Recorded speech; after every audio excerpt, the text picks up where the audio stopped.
Hey guys, happy evening, happy Friday to you. Thank you so much for joining me tonight. My name is Alyssa Thomas from Penguin and Fish, where we make lovely and quirky hand embroidery patterns and kits. And I'm here every weeknight at 9:30 p.m. Central Time, and we sit and relax and craft and work on a project together. So right now we are working on the Jacquelynne Steves I Love Home Block of the Month quilt along. We are on block 3. There are 4 total. Here is block 3, the cute little house. So we are working on that. We're on to the embroidery.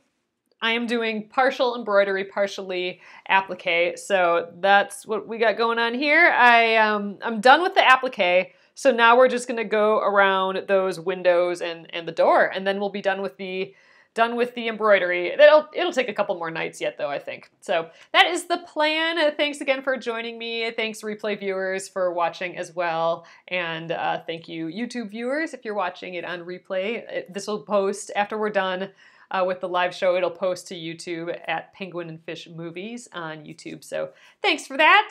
A little bit about the schedule. I've posted the schedule in this post, in this Facebook post here. I will post it onto the YouTube page as well. We will be working on this block 3 for probably another week or so yet. Maybe not quite a week, but a good half a week at least. And then we're going to have Finish It Fall for the rest of October. And that just means, you know, grab whatever you have unfinished and you can work on that with me in the evening. I'm going to be working on finishing my hand-stitched English paper piecing project because that we just were working on a couple weeks ago. I did not finish mine yet, so I'd like to finish that in October. And then November, I think November 6th, so the first full week of November is when we will start block 4, which is the last block from the I Love Home block of the month. So block 4, and then November 20th, we are going to start the Heidi Boyd Unicorn project, and I wanted to show you the kit. I put a link to the kit for this if you wanted to join us on this project. I'm just going to take this ribbon off so you can see. But it is this adorable, there we go, adorable little stuffed unicorn made out of felt and some wool. So I'm pretty stoked for that. It's the Hemlock Forest Friends Unicorn on her site. So I put a direct link to this kit to Heidi Boyd's site in this post here. So you can check that out if you want to join us. That will start on November 20th. So that's kind of our first new project in a little while. I don't think it's going to take more than a week. So it'll be like a really fun, quick little holiday gift for a niece or a grandkid, or, you know, a little birthday gift. I think or just yourself because you like unicorns, which is what I'm going to be doing with mine. So, all right, guys, I am going to flip you around and we will get going on the Craftaloos for tonight. Alrighty. So I know a lot of you are wondering kind of what was coming up next. So I've gotten all written in my post here, and I will send a newsletter out about it as well coming up here. So if you're not on my newsletter, you can get there. There's a link to a free pattern in this post. You can subscribe by clicking on there, and you'll get a free pattern as well. Or you can head to my site. Donna, you know, it's handmade, so ultimately, technically, it's probably not baby safe. Like if you're going to bring it to the toy, the people who test toys, they'll probably say no. Automatically, technically, legally, automatically, all handmade toys are not child safe. You know, that doesn't mean they're not child safe either. It's felt. Felt and stuffing, and the eyes and nose are all embroidered, so that it's not like there's any pieces to swallow or anything, but technically anything handmade that you buy that's for a baby, that's a toy, is technically, I think, not, you know, baby safe or can legally even be called a toy. It's kind of ridiculous. There's a whole thing of ridiculousness around handcrafted stuff and what's technically allowed and not. So I hesitate to call it baby safe. However, you know, a small child could probably play with it. However, it's probably not legally that either. Most handmade things do not work for any of that without getting testing, which is thousands of dollars, and you have to test each different thing. So if someone's making one-offs of different toys, they'd have to get each of those tested. It's a whole pile of weird. But anyway, that's my long rambling answer to, is the unicorn baby safe? Probably should not put it in a crib with a baby. Okay. You know what? I think I'm going to just work this way from left to right. Yeah, the phrase soft sculpture. Exactly. That's probably a better way of saying it, soft sculpture. But I think legally, if it looks like a toy, you can call it whatever you want. And, you know, some lawyer or judge might not care what you call it. Oh yeah, if she's sticking everything in her mouth, it's probably not for her. But at the same time, you know, I don't know. Use at your own risk, I suppose, but I think, you know, it would be perfectly fine. But again, don't take my word for it. There's a lot of weirdness around the legalness of all that. All right, so I'm gonna just do an away knot for each one of these just because I don't want that jump in there. So I'll probably be wasting a little thread tonight, but I'm okay with that. I'm gonna just put the needle down here. I mean, I used to make some stuffed animals, and people would give them as gifts to like little toddlers and stuff, and they'd swing them around and all over the place, and I don't know, they were perfectly fine. But yeah, I would, if they're putting things in their mouth or, you know, I don't know. You got to use your own thinking on that, I think.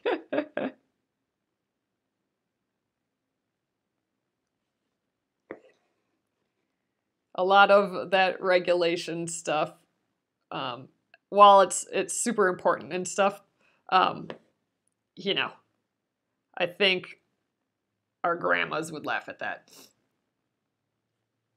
Oh, that's true, Michelle. I have enough thread to away knot everything. Yeah, it's a little annoying to do the away knots every single time. I just like weaving it in and getting going right away, but it's not the end of the world. And I could probably make these little leaps behind here to the next thing, but whatever. I'm kind of ending up in the middle of these windows anyway. All right.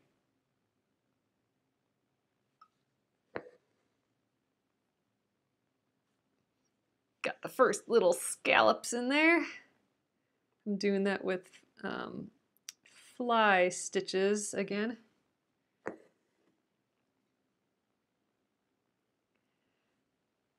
Yeah, I don't know if you guys saw my Instagram story from yesterday. It might still be up, but probably not. They go away after 24 hours. But I just got a huge package of even more embroidery floss.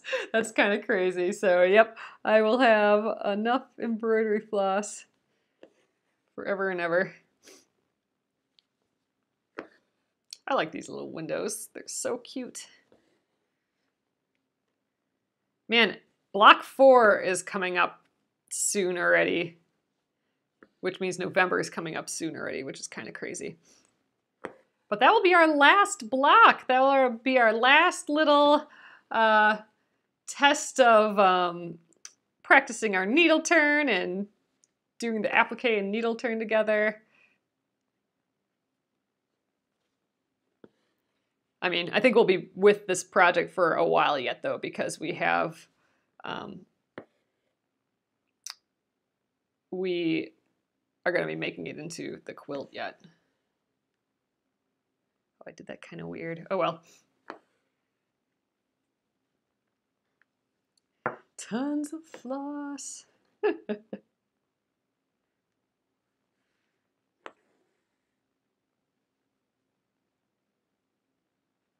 Alrighty. I have decided that I am going to dedicate my weekend to cleaning up my craft space and my little workspace and the basement. So we will see how all that goes. I'm in clean up all the stuff mode and finish all the projects mode, and I want everything to just be clean and rebooted. So we'll see how that goes, but that is my plan. So I'm ready to go to bed and wake up and have a hot cup of coffee and start attacking the house. That's my plan. Been looking for the floss in the large spool and I can't seem to find them. I think I actually put a link. There was a seller on Amazon that was selling them. I'll have to look. I think I put a link to one of those in this post though. If you scroll down, I put like products used, and I believe one of those is the smaller version of the cone. If not, I'll look. I'll look and find it again. When you're in the mood, you need to go for it. I know exactly. That's how I do the cleaning, Tamara. Is like if it gets too crazy, sometimes I just can't handle it anymore. Or sometimes, a lot of times it's, if I'm finishing up a project, I kind of have the need to like clean up and stuff after that.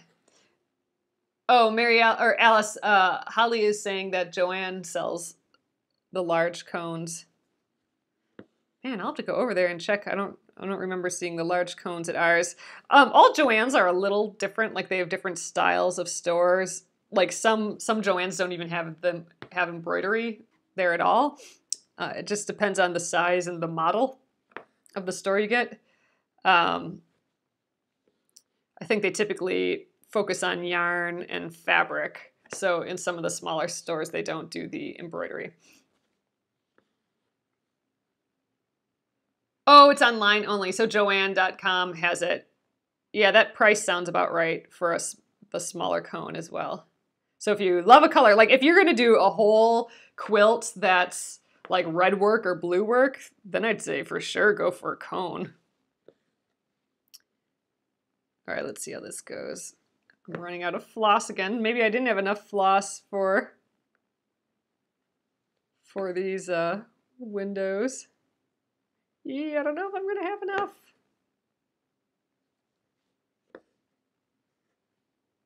Oh, that would be a huge bummer to just have one stitch left. Let's see if we can figure it out. So maybe I'll have to get new thread every time anyway, so that whole away knot isn't an issue, because it takes like one of my things of thread to do a window. Yeah, I would just Google embroidery floss cone. Mine is 2100 meters, so if you want the giant cone, I would, oh, with floss tassels. Oh, that's perfect, Julie. That's a great use for these cones of floss. If you want the big one like I have, I would Google 2100 meter floss cones. And if you know the color, then you can put the color in. You know, that's really specific. There are smaller cones though. There are those in between cones, but I don't know the size of those. Oh my God, I'm barely gonna make this, I think. 2 more big stitches. Let's see if I find enough floss. Just barely. So I gotta make sure. I don't remember how long this thread was. I can't do less thread than this though, otherwise I won't be able to finish a window. All right, window 2. Just barely enough left.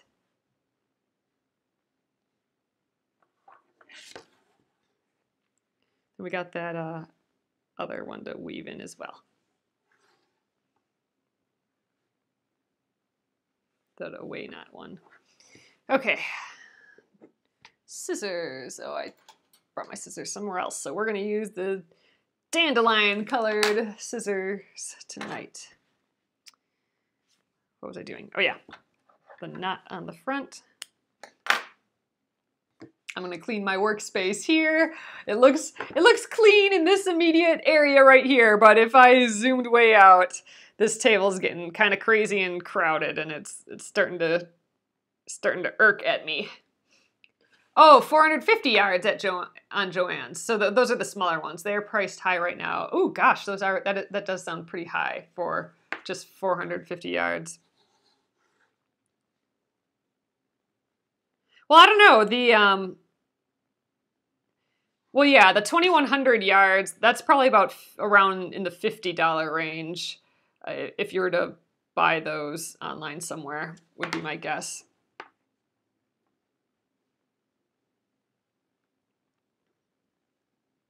But yeah, with a coupon or something.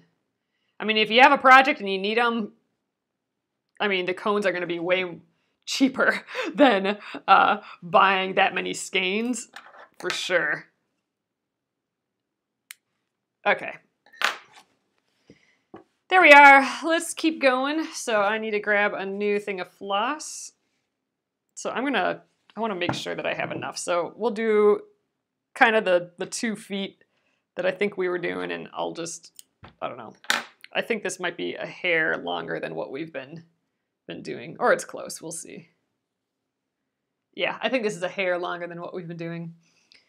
Good, I'll feel a little safer doing these windows, because that was cutting it close on that last one. All right, separating my threads again in that same way where we isolate each one at a time. Oops, that's 2. If I would have tried that 2, I would have gotten a twisted mess. So make sure you just have 1 at a time. All right, and then you just relax. You just run your hand over it before doing the next one. And it goes back to normal. All right, and this is 3 strands. And I'm just using 3 strands instead of all 6 strands because I don't want my line that fat. I want a thinner line. And I like 3 strands. We've done little tests on what the different amount of strands, what that looks like, the difference. So you can decide if you want thinner or thicker lines. So I do have a video on YouTube if you want to check that out, or do it yourself. Get some thread and floss and try stitch a couple lines with all the different numbers, combinations of floss strands, like 1 strand, 2 strand, 3 strand, all the way up to 6, and then you can use that as a guide when you're working on a project. Oh, they have, Joann's has the 2,200, oh, okay, it's 2,200 yards, not 2,100 yards. Oh, no, it's 21, yeah, yards. I'm thinking meters. So, yeah, so it's 2,100 meters, and it doesn't say the yards on here, so that, yeah, it's probably 2,200 yards. That sounds correct. But only in black and white. Oh, that's interesting. So 42, so that's a little cheaper than what I was expecting them to be. But yeah, only the black and white. I'm surprised they don't have red, too. But, you know, I suppose, you know, who's gonna buy a 21 meter cone of coral floss like this, except for me and some of y'all crazy people out there who are just like me. Serious crafters who need their giant cone of floss. I don't know, that's one of the things that I think if they had a bigger selection out there of cones like that, I think they'd be surprised at how many people would buy them. It'd be like, oh, dang, why are all these people buying these cones of floss? And it would be like, you know, that tassels, that's a great idea. I mean, you'd go, if you're making a bunch of tassels for a bunch of gifts, or, you know, you could do a whole pillow with a bunch of tassels on it, right? That would use up a bunch of floss. So I think if they were available, I think we would figure out how to use them for sure. So I don't know. You can get them in almost any color as well. I don't know. I could do a little pre-sale or something. If a lot of you are interested in the cones, I could do a little sale for them with like a list of colors or whatever. And then I could place an order for a bunch of them and then ship them all out. We could maybe try something like that. We could have like an unusual products sale or something. I don't know. So let me know, email me or you know, message me if that would ever be something you guys are interested in, and because I'd be able to get any color you want of DMC, I think, or pretty much any color. So if you need a whole spool of, you know, bright pink for some reason, I can get supplies from that, because I talk to distributors and manufacturers directly, because we you know, use them for our embroidery kits and all that. But yeah, it'd have to be a thing, you know, it'd be a wait, because I'd have to order them, and then I'd, you know, wait for them to send it, and then I'd send it out. So it wouldn't be like you'd order them and then I'd send them immediately. Alyssa, does that thread last for years if it's on a huge cone?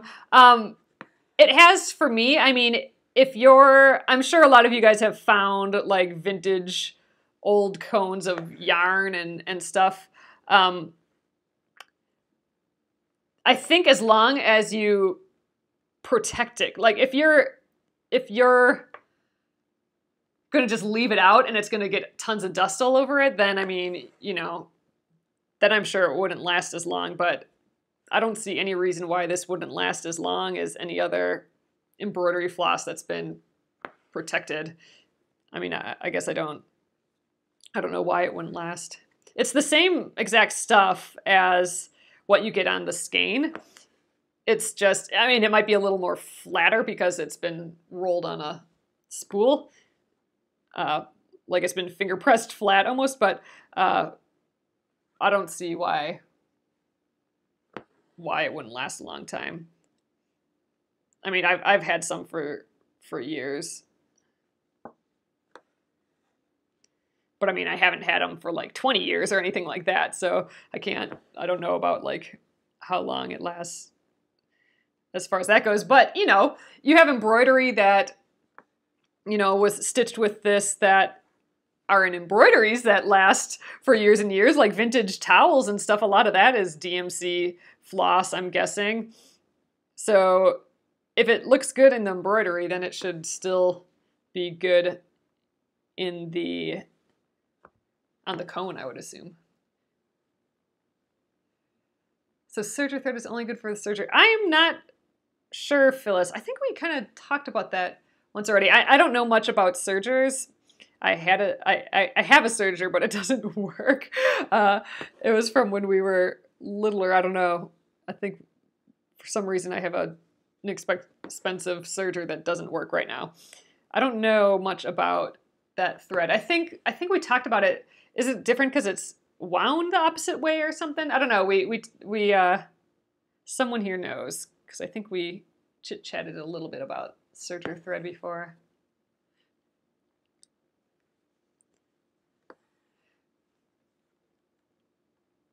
But yeah, and some of that old vintage stuff on spools that you can find at you know, yard sales and stuff every once in a while that looks like really kind of dingy, like it's just been sitting out. A lot of times that is wool, or sometimes that old stuff is wool for like crewel embroidery or something.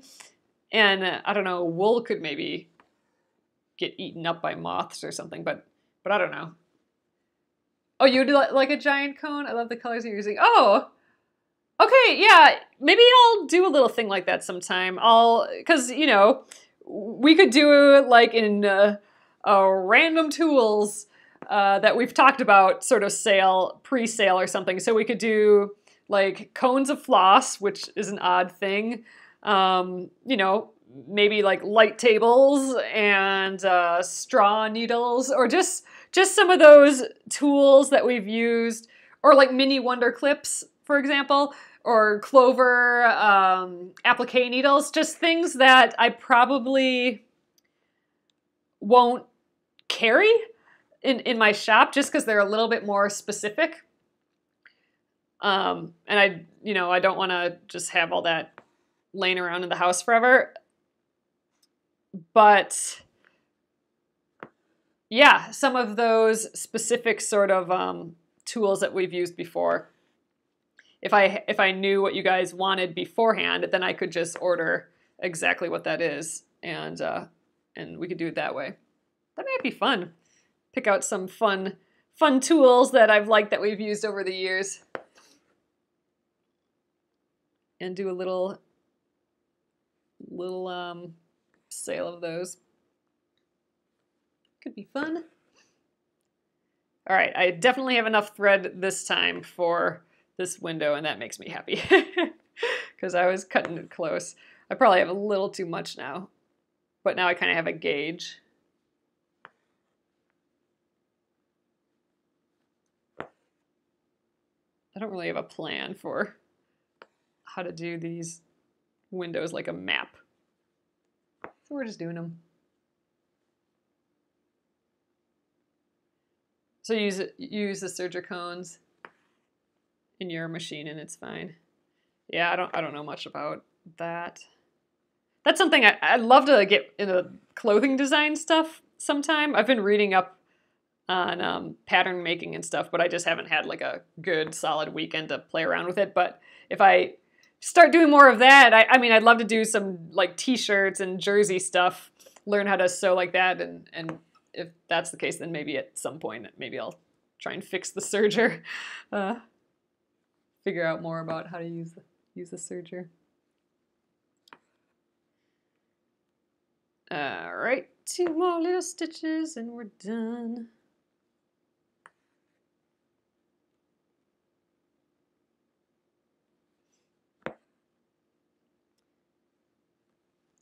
Yeah, like an abnormal, not abnormal, but beyond the basics. How about that? Beyond the basics tools.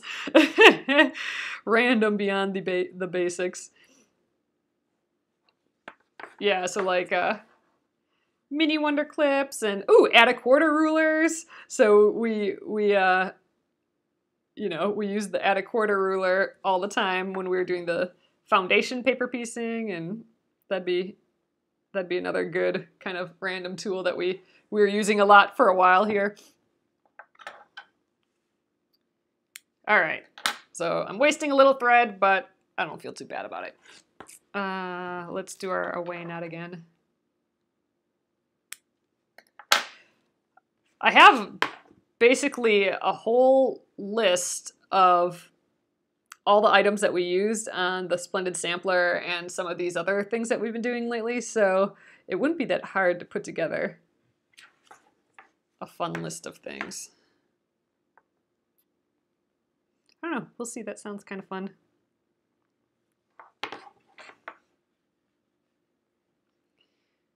All right, almost done with this guy.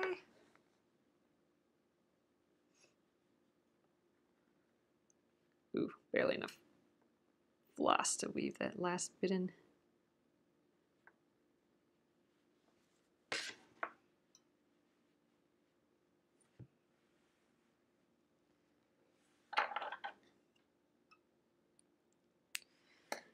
Okay, next up. Maybe we should do the door. That might be fun. Let's do the door yet tonight. And then the rest of the time will be windows. So I'm going to separate these 3 strands again, just so it lies flat while we work on the door. And I think I'm going to do this with a chain stitch. You did it out of desperation when you were piecing a quilt and ran out of thread on a normal spool. Oh, I have learned so much from the group. Oh, that's cool. You guys are sweet. All right, here we match these up.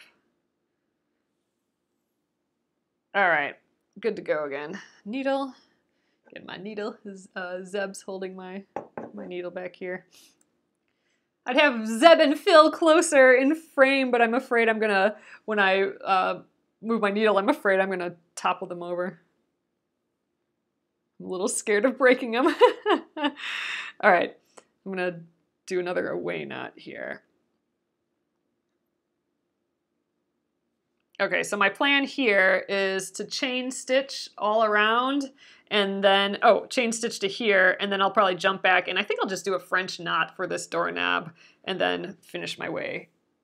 Oh, I don't know if that really works well for chain stitch. It doesn't, chain stitches, you can't really stop in the middle and do something else because you need your stitches to hold down those loops. So I'll probably go all the way around and then weave my way back up and then do a little knot there.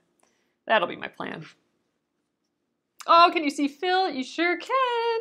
Here he is. Look at his little smile. This side he looks a little more cranky. But yeah, I like him. And then here he is next to Zeb. They're friends. I love them. So those are from Fish Museum and Circus on Etsy. And I think I have a link to her shop here as well. But they're hard to get. You have to follow her newsletter to find out when they're released and then be there during that time and click your buttons real quick. Because she just does small amounts of them, and I think they're priced really well too. So people snag them like in seconds, in a very literal seconds. All right, chain stitching.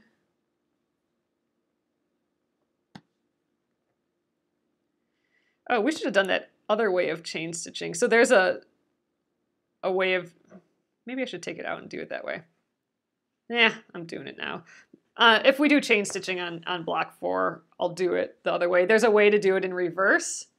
The chain stitching where you don't have these big loops, it's actually kind of a lot easier. But I'm just so used to doing it this way that I keep doing it this way. But I should make the other way of doing it more of a habit, I think. So next time we'll do the door as a chain stitch again, but in the, I call it just like a reverse chain stitch. I don't know if that's what it's really called, but that's what I call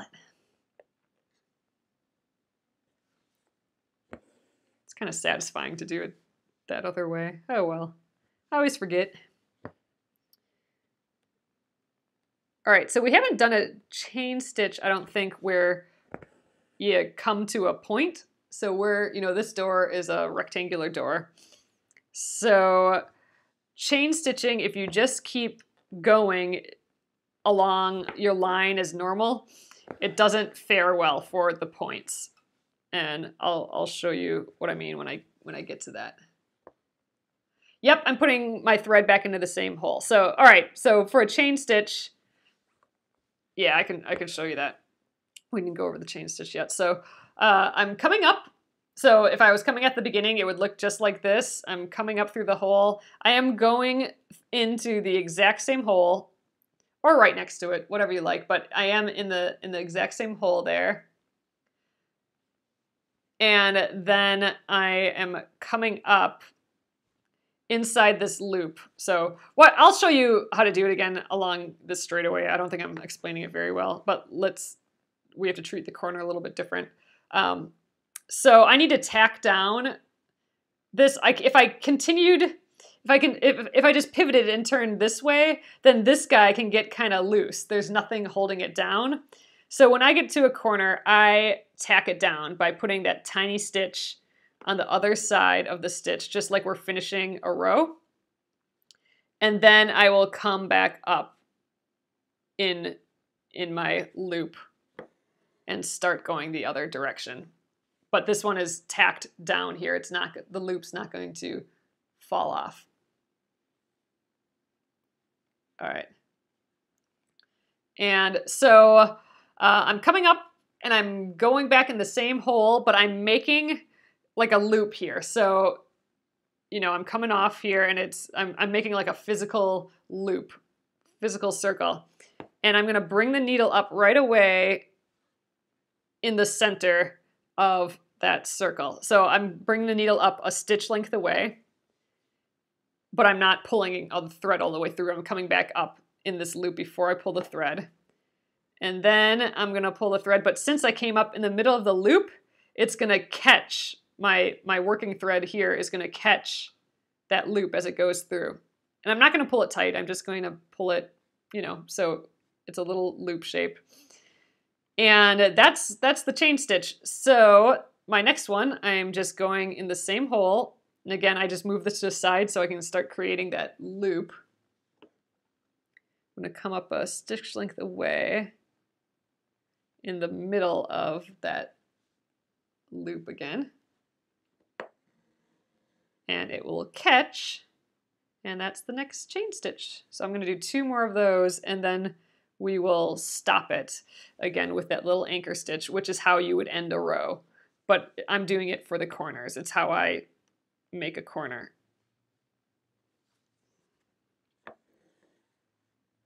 All right, 1 more.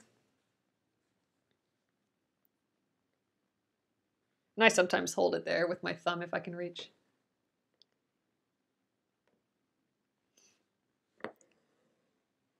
All right, so now again,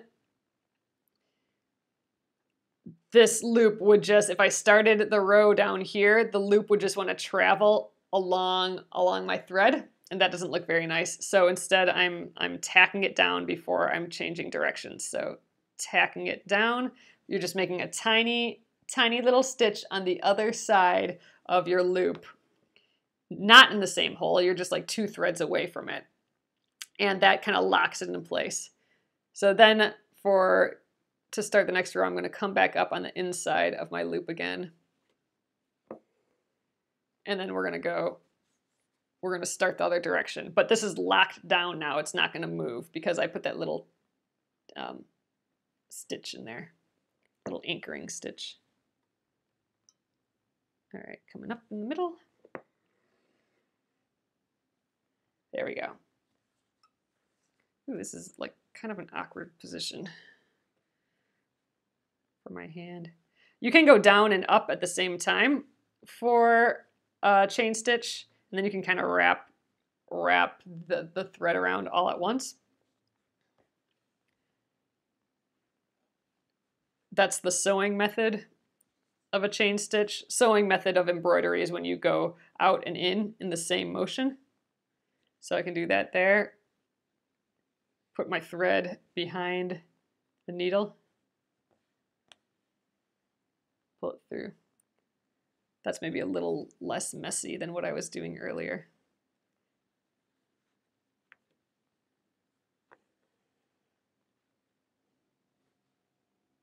Yeah, now it's going kind of faster too. Oh, cool beans. Did I say cool beans? I'm not surprised that I said that. Cool beans.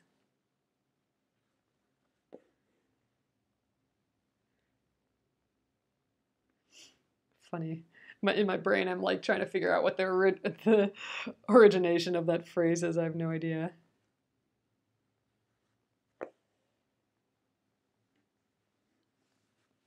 All right, my fabric's coming a little loose and funny. I think I can do 2 more stitches here.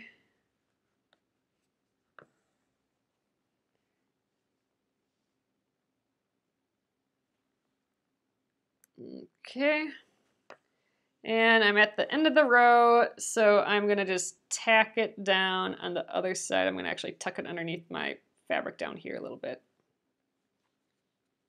So this last little tack is what's gonna hold down that our last loop there. I was able to pull it underneath the green a little bit.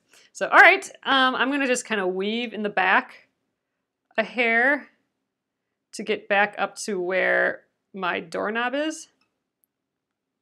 And I'm going to do a little French knot at the doorbell. Oh, Yeah, I don't know. Some of those things pop up every once in a while, the funny sayings. All right, I'm just gonna do one French knot in this circle and be done with it. All right. I think that's a pretty cute looking door. Let's see. I have a little floss left. We don't have a ton of time. I'm wondering, because our floss was pretty good with just the one floss for each one of these windows. So I think I'm gonna weave in this end and call this floss done. Just because I know it's definitely not long enough to get anything substantial out of these windows. And all we have are those 4 windows. We talked about, let me look at the pattern again. Oh yeah, we kind of talked about putting other hearts within our hearts, but I don't know, I'm kind of liking them just as the fabric right now, so I think I might just leave them.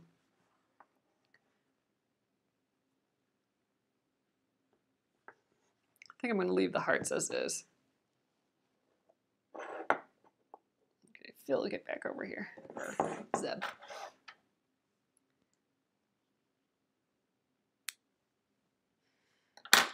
All right. Oh, let's do the away knot here.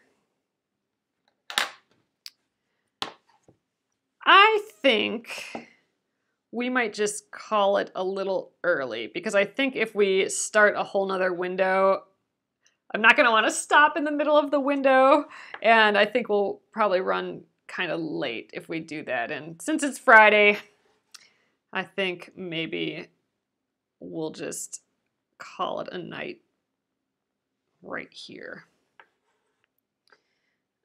Weave in this end. So we got 2 windows and a door done. So I'm hoping on Monday we might be able to finish these other 3 windows. I think we should just go for it. So Monday we will finish up all, yeah, I have plenty of floss. I don't have to worry about wasting it. Oh man, did I cut that too close? I almost cut that too close and I almost cut the floss, so that's not good. But all right, so 4 windows left. I think we can for sure get those done on Monday. Oh, let's take it out of the hoop as well. So Monday we will finish up all the embroidery, no matter what, unless my phone poops out on me or something. But we will do that on Monday. So then Tuesday, we will start sewing. So that means Tuesday, we will start those half triangle rectangles. I don't know if any of you, well, I think a lot of you actually probably have done that already on this project, but that's kind of a weird thing. Like, it's not, the half triangle rectangles don't work the exact same way as the half square triangles. Hey John, thanks for coming. So they're a little different, the two different styles. So we'll definitely take a look at that and see how it goes. Oh John, that's so funny. So my husband John is out on the town tonight with friends, and one of our friends John, spelled the same John too. He saw him tonight. Oh, that's awesome. That's cool, John. All right, I am going to flip you guys around and we will call it an evening, I think, but it's looking like a house. Okay, hello there again, everyone. So here is our progress for the night.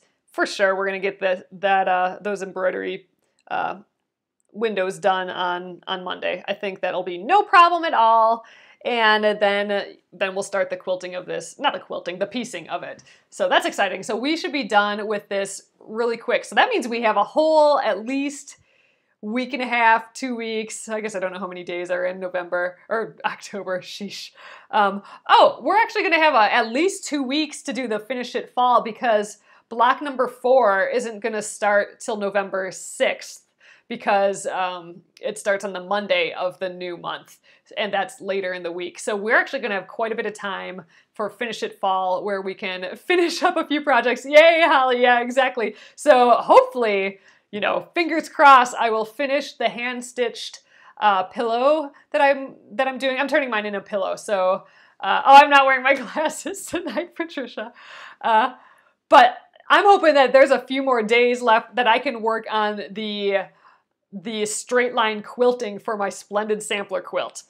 And I think that's going to go pretty quickly. So we may be on the binding of my Splendid Sampler quilt soon, which would be so, so, so nice because that thing needs to get done, right? If we don't finish it now, we're going to get new projects in line here, and I'm never going to finish it. So I'm happy about that. So let's get this block 3 done and get on to these other projects. So awesome, guys. Thanks again for joining me here this Friday. And just again, this will go up on, the replay will go up on YouTube at Penguin and Fish Movies. You can go head over there and subscribe over there to be notified when the new videos are up. And it will also stay here on Facebook. So awesome. Thanks again, everyone. And, you know, click to join in this quilt along. There's time yet to do that for sure. And check out the Heidi Boyd unicorn that we'll be doing in November here. So the kit has everything you need, even the stuffing in there. So I'm excited to check that out and work on that project. So thanks again. Have a great weekend. And let me know if you ended up cleaning up your house like I'm gonna. So see you later. See you on Monday.